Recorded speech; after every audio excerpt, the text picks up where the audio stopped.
Assalamualaikum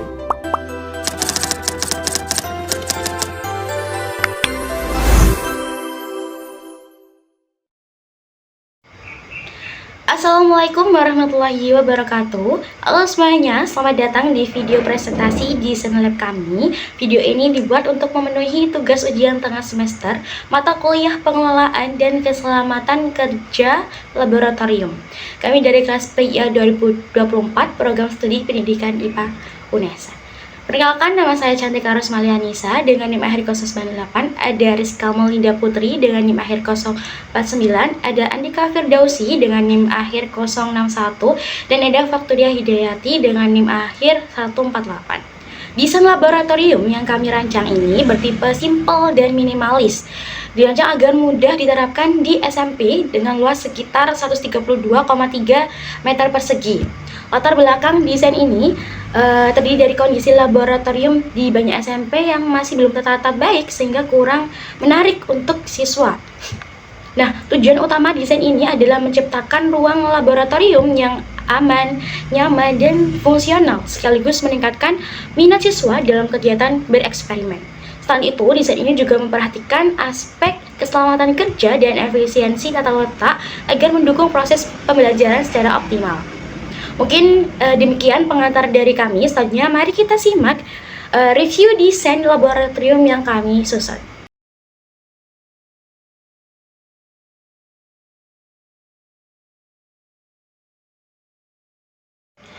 Oke teman-teman, kita mulai dari pintu masuk terlebih dahulu. Jadi laboratorium ini ada 5 ruangan. Dari pintu masuk kita akan ke ruang pengarahan dan juga ruang presentasi. Jadi sebelum kalian melakukan praktikum bisa diarahkan di sini, dan setelah praktikum bisa kalian presentasikan hasilnya di sini juga. Ini ada meja kursi gurunya, ada papan tulis, ada apart, ada kotak P3, ada almari juga. Nah, di sini ada almarinya teman-teman. Nah, untuk almari yang ini bisa kalian pajang karya IPA. Untuk buku-bukunya bisa kalian taruh di almari yang sini. Meja kursinya, untuk kursinya ada 24, terbuat dari stainless. Terus mejanya itu ada 3 digabungkan persegi panjang terbuat dari fiber. Meja kursi ini dibuat agar mudah untuk komunikasi dan berkolaborasi antar siswa. Selanjutnya kita berada di bagian utama laboratorium ini, yakni di ruangan praktikum yang sudah dilengkapi dengan 4 meja praktikum besar di bagian tengah yang bisa digunakan oleh beberapa kelompok siswa sekaligus, dan sudah dilengkapi dengan kursinya juga. Dan di sisi kanan dan kiri ruangan sudah terdapat masing-masing 4 wastafel yang bisa digunakan oleh siswa untuk mencuci tangan dan membersihkan alat setelah percobaan.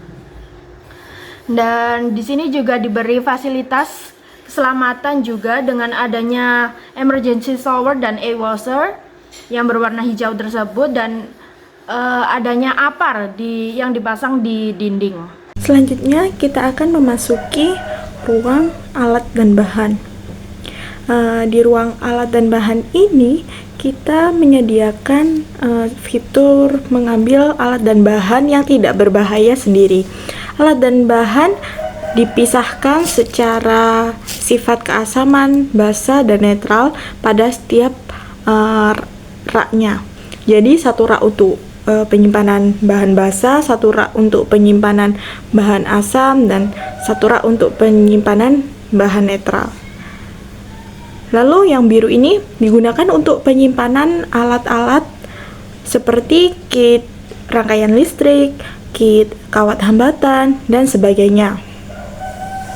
Selain itu, murid-murid bisa mengambil alat dan bahan sendiri di laboratorium ini.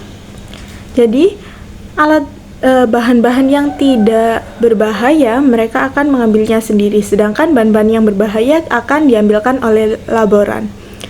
Dan ada laci penyimpanan juga, serta disertai CCTV.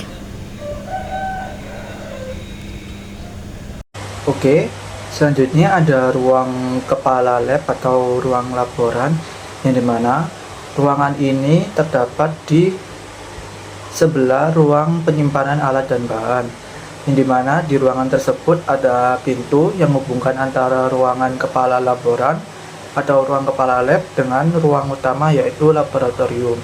Nah, di dalamnya juga terdapat sofa, lemari, meja, kursi, jam dinding, dan juga laptop.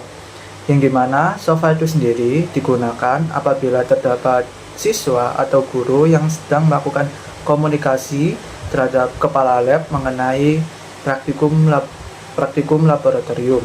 Lalu ada meja, kursi, dan laptop digunakan untuk menunjang aktivitas dari kepala laboratorium untuk melakukan aktivitasnya.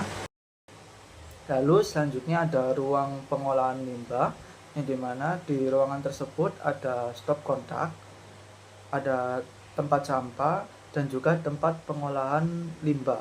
Nah, tong sampah itu sendiri digunakan untuk membuang limbah-limbah padat, misalnya tisu yang sudah terkontaminasi terhadap bahan-bahan kimia. Lalu ada ruang atau tempat pembuangan limbah, ini digunakan untuk membuang limbah-limbah bahan kimia secara tidak langsung, bukan melalui wastafel, tetapi ada tempat khususnya, sehingga bahan-bahan kimia tersebut tidak dibuang secara langsung ke dalam sungai atau selokan dari lab tersebut, sehingga ini bisa menanggulangi adanya kerusakan lingkungan, yaitu pencemaran bahan kimia. Nah, cukup sekian dari saya.